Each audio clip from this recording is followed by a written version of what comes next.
communiste. Communiste. Ouais, c'est bien, hein. C'est une équation qui est bien tordue quand même. Au-delà de nos de différences, afin d'échanger nos silences. Maintenant qu'on est face à face, on se ressemble sans pouce. Et là, tu baisses la lumière. Moi, je regarde par terre comme ça et tac, fondu au noir. Applaudissements, triomphe, merci, bonsoir. Tiens. Marrant, on dirait que ton truc il tire là-bas. Hein? On dirait que ton objectif il tire là. Parce que je te mets un peu plus à gauche pour ouvrir ici. Ouais, ok, ouais. T'es halluciné quoi. Comme ça, les gens, s'ils se font chier, ils peuvent regarder la mer. C'est ça. Ouais, bah regardez la mer, de toute façon, j'ai rien à dire. Bon, Didier, tu peux Hein? nous dire où on est justement là? Bah, on est au bord de la Méditerranée du pauvre. C'est même pas la mer ici, c'est l'étang. Et c'est dommage parce que t'as pas l'odeur dans la vidéo, mais ça sent vraiment le poisson mort. Voilà. Et en fait, tu peux regarder. Bon, ils essaient de faire un peu joli, mais en fait, ici, t'as que des ploucs. C'est Bouzigues. C'est connu pour ses huîtres bas de gamme par rapport aux huîtres d'Oléron, tout ça, qui sont dégueulasses aussi. J'aime pas les huîtres. Hein. Voilà. Bon, du coup, un spot sympa. Et ça caille, franchement, ça caille. Ok. Ouais. En fait, je sais pas ce que je fous là.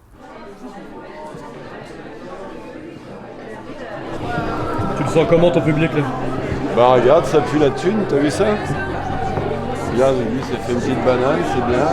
Petit facho, tranquille. Ah, il y a de la blondasse, hein. Il y a un peu de blondasse, je suis étonné. Voilà, de la gamine. Du coup, j'ai décidé de commencer mon spectacle par une chanson que je dédie à mon manager de l'époque, avec qui j'ai gardé très peu de contact.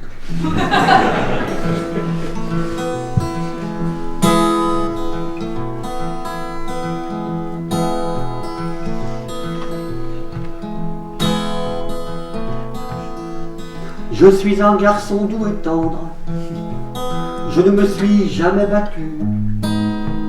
Tolérant, je peux tout entendre, les mots ronds et les mots pointus. J'ai gardé un pied dans l'enfance, toi tu veux me manipuler, profiter de mon innocence, à te faire enculer.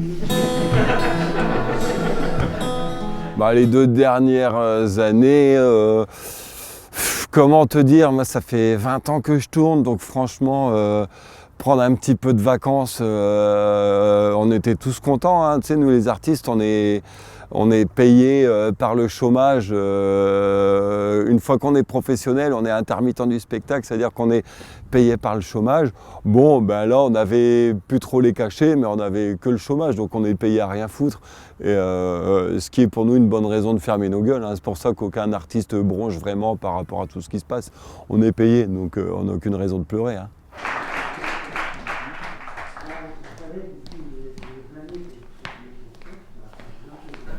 Wow. Donc je vous disais tout à l'heure, j'arrive de Normandie. Putain, on s'en fout de ce qu'il dit. Pas moyen de couper le son, là.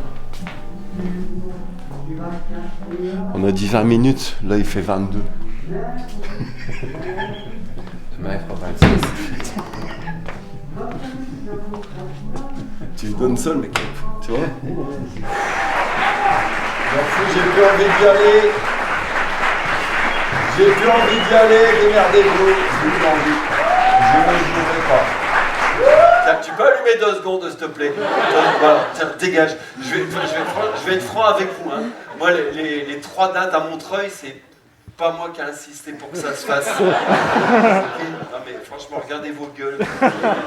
C'est exactement le public que je ne veux plus. Mais regarde, tu sais quoi, le spectacle, je vais le faire jusqu'au bout, j'en ai rien à branler. Au pire, ça me fait une répétition pour les dates importantes.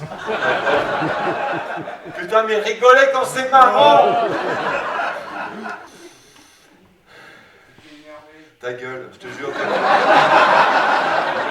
En plus, se trimballer avec une casquette de l'armée russe en ce moment, je suis pas sûr que c'est une bonne idée. En tant qu'humoriste, l'époque est très compliquée. Alors non pas par peur d'ouvrir sa gueule et nanana, t'ouvres ta gueule, t'es censuré, nanana. Ça, je trouve que c'est pas complètement nouveau. Non, ce qui se passe aujourd'hui que je trouve très compliqué, c'est que la réalité est encore plus forte que les blagues qu'on imagine. Tu vois, cette idée par exemple de confiner les non-vaccinés, c'est très drôle. Tu as affaire quand même à des gens qui ont bossé, quoi. C'est où ils sont vraiment plusieurs. Ils sont plusieurs à réfléchir. Tu fais pas le poids, moi je fais pas le poids. Je suis admiratif, hein. Je prends ma claque tous les jours, quoi. Ah ben là, il y a du bon gamin ici aussi, hein. Les jeunes pleurnichent parce qu'ils sont nés dans un monde qui n'a pas d'avenir. Sauf que vu que l'avenir c'est eux, ils ont qu'à s'en prendre qu'à eux-mêmes. Forcément que leur bac ça vaut plus rien. Ils butent leurs profs un par un. Et comme on n'a plus le droit de leur mettre de baffe, ils sont tous nuls en orthographe. Et paient le cancer du larynx. Voilà, tu peux pas. Garçons et filles connaissent même plus l'émotion du premier bisou, non. Ils s'enculent direct pour montrer ça sur internet. Leur seul rêve c'est d'être connus, du coup ils ont aucun... Tu expliqueras la chanson à ton gosse là, hein. Leur seul rêve c'est d'être connus. Du coup, ils ont aucun scrupule à foutre le feu à leur hamster pour avoir des vues sur YouTube. On nous a dit pendant 2 ans que le Covid avait emporté les vieux. Bah, tu vois, il nous a laissé les vieux socialistes. Qui c'est qui a la belle vie, qui n'a jamais connu le chômage? C'est les vieux. Qui c'est qui croit qu'on les voit pas en train de tenter de doubler la queue? C'est les vieux. Qui c'est qui, en votant Macron, n'a pas vu venir le coup de la CSG? Et surtout, qui c'est les plus fiers d'exhiber leur passe sanitaire? La majorité des gens sont convaincus que ce QR code n'a rien de sanitaire. C'est juste une volonté politique. De moins en moins de gens se trompent par rapport à ça. Et c'est une saloperie. Après, la saloperie, comment est-ce que tu l'abordes? Soit tu restes dans ton salon, tu dis non, moi je boycotte le pass sanitaire, je reste dans mon salon et je ne fais plus de concerts. Je pense que les gens qui ont mis en place cette politique, que moi, Didier Super, j'arrête mes concerts à cause de ça, je pense bien que ça leur fait une belle jambe. Non, moi, il me reste encore la possibilité d'aller m'adresser aux gens qui sont encore capables de montrer cette saloperie de code. Eh ben écoute, oui, je vais les voir. Je vais les voir et puis voilà, puis oui, je me fais un petit cachet de 200 € à chaque date. Donc effectivement, je fais ça vachement pour la thune depuis longtemps. Bien, je sens qu'il y en a parmi vous. Oh oui. Oh oui, il y en a même énormément parmi vous qui sont peut-être un petit peu pessimistes quant aux prochaines élections présidentielles. Est-ce que je me trompe? Eh ben non, un magicien ne se trompe pas. Eh ben si vous le voulez bien, nous allons jouer ensemble à un petit jeu. Pour ce petit jeu, je vais bien sûr faire appel à mon assistante, Fabricia. Oh, mais vous êtes très en beauté, Fabricia, ce soir. Vous venez? Putain, mais il me reconnaît pas à cause du chapeau, ce con, mais c'est moi, pauvre con. Alors, tu fais quoi? Tu veux que je te rappelle ce que c'est un geste barrière dans ta gueule? Dans la balance pour compte, bénéfice, risque, machin, oui, je préfère aller parler aux gens, sachant que dedans, bah oui, t'en as qui comprennent pas forcément que ce qui leur est demandé là est une saloperie.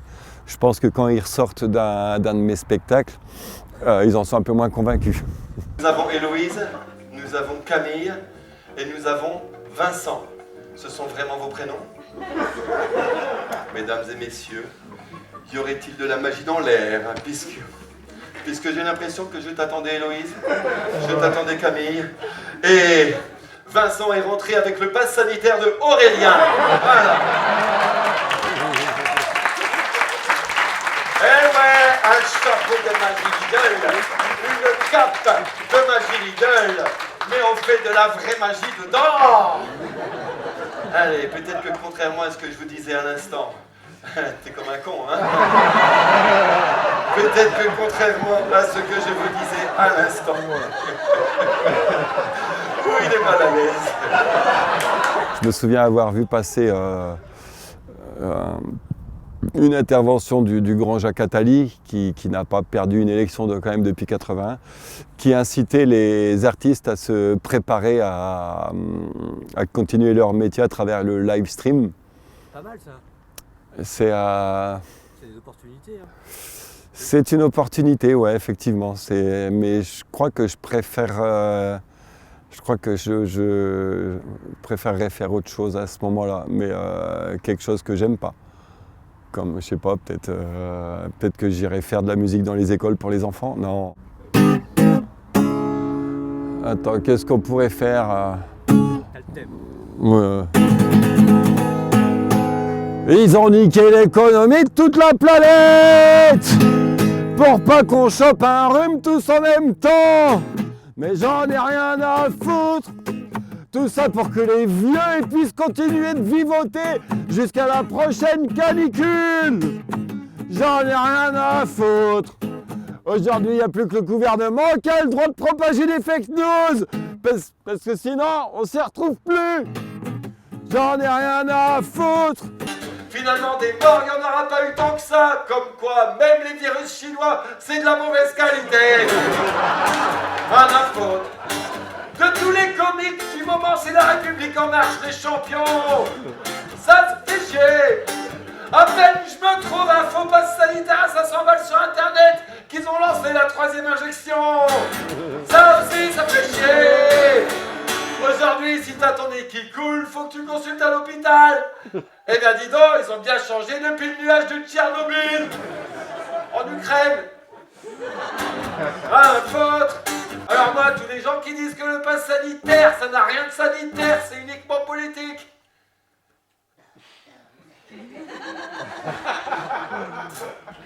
Ça sent la discussion à Noël. Ça. Moi, je vous le dis, tout ça, c'est du complot et compagnie.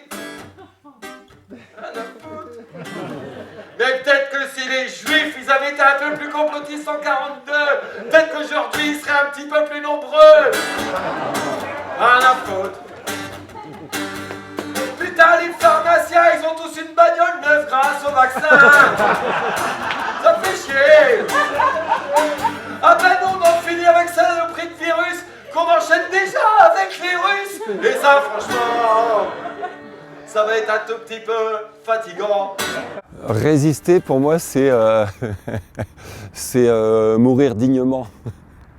À part ne pas perdre la tête. Et voilà, enfin oui, garder la tête froide, attendre, observer et surtout pas forcément avoir peur d'un virus quand on est... Enfin, je suis pas... Hein, mais j'ai pas l'impression que ce soit le virus qui est le plus inquiétant, oui. C'est plutôt l'exploitation politique qu'on en fait.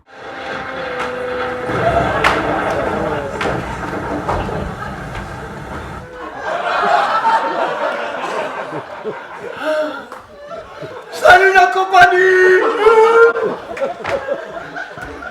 Et ben voilà, on est de retour. Le Père, le Fils, le Saint-Esprit, Allah Akbar. Alors les antisémites.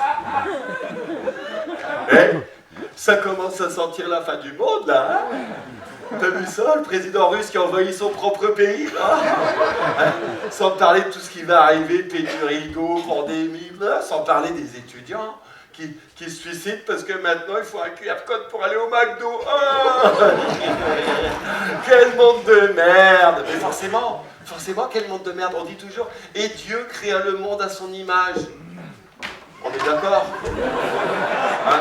C'est vrai que c'est pas très ressemblant. Moi j'aurais plutôt envie de dire, et Dieu créa le monde à l'image de ce petit bout de plastique là. Hein? Tu l'as vu ce petit bout de plastique? Et si ça se trouve, notre planète, c'est comme ce petit bout de plastique. Si tu gonfles un peu trop, peut-être que ça va finir par péter. Tu crois que ça va péter? Bien sûr, ça va péter! Ça va péter tout de suite! Ah! Ah! Ça va péter! Ça va péter! Ah! Ah! Ah! Ah! Ah! Tranquille, c'est pour rire! C'est une que j'ai entendu une fois sur une nuit debout. Mais nuit debout, pareil, les étudiants chevelus là qui refont le monde. Ah, merde quoi. Et en gros, ce qui ressortait de ce truc-là, c'était continuez vos conneries avec vos finances, votre politique et vos croyances bidons. Nous, le monde d'après, on le commence maintenant. Cette fois-ci, ça y est, ça sent la fin du monde. Depuis le temps qu'on nous l'a promet, même les Incas nous l'avaient dit. Bon, à part que ces cons-là, ils sont plantés sur la date.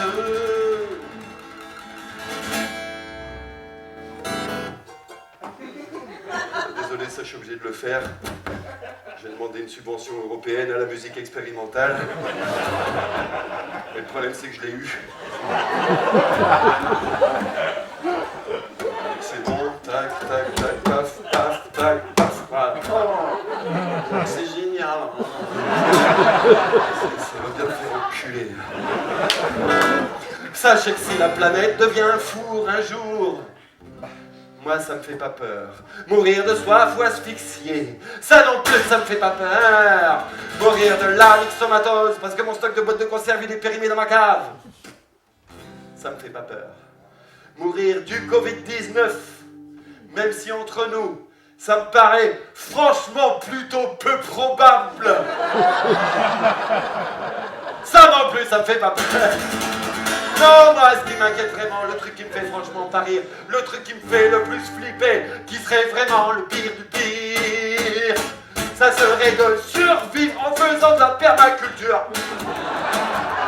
Au milieu d'une bande de babas coulantes et d'ox qui marchent pieds nus pour mieux pouvoir sentir l'incroyable puissance des forces telluriques de la Terre.